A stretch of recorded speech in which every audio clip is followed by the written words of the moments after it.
তারাবির নামাজের নিয়ত কিভাবে করব? তারাবির নামাজের নিয়ত কিভাবে করবেন? কারণ মুখস্থ আছে তারাবির নিয়ত? নামাইতুয়ান বলেন, কার মুখস্থ আছে? একজন বলেন অন্তত। তারাবির নিয়ত কে বলতে পারবে? বলেন বলেন ভাই।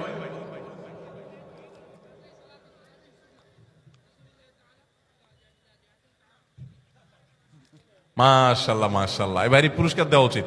বসেন, আপনি অনেক কষ্ট করে মুখস্থ করছেন। তুমি বগুড়া সদরের লোক ভাই?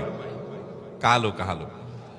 আচ্ছা ভাই, তারাবির নামাজ বা যে কোনো নামাজের নিয়ত জরুরি।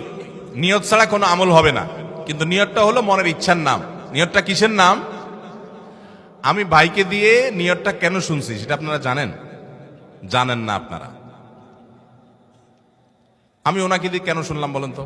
কে বলতে পারবেন? কে বলতে পারবেন না? আমি ওনার দিয়ে এই জন্য শুনছি যে ওটা আমার জানা ছিল না। এটা হলো সত্য কথা। ওইটা আমি নিজেও জানি না। নামাইতুয়ান দিয়ে শুরু এটা জানি, কিন্তু বাকি শেষেরটা আমি জানি না। এই জন্য আমি চাইছি একটু শুনতে আর কি। আমি জানি না এই জন্য যে কোরআন হাদিসে কোথাও পাই নাই। এখন ভাইরা কেউ পাইলে তো ভিন্ন কথা, আমি কোথাও পাই নাই। এই নিয়ত মুখে এরকম গদবাদা উচ্চারণ করা, হ্যাঁ এটা পাইছি আমরা ছোটবেলা বোগদাদি কায়দায়। বোগদাদি কায়দা এটার জন্য কত মাইদ্যরে হয়তো খাইছি, পাইয়া তখনই ভুলে গেছি।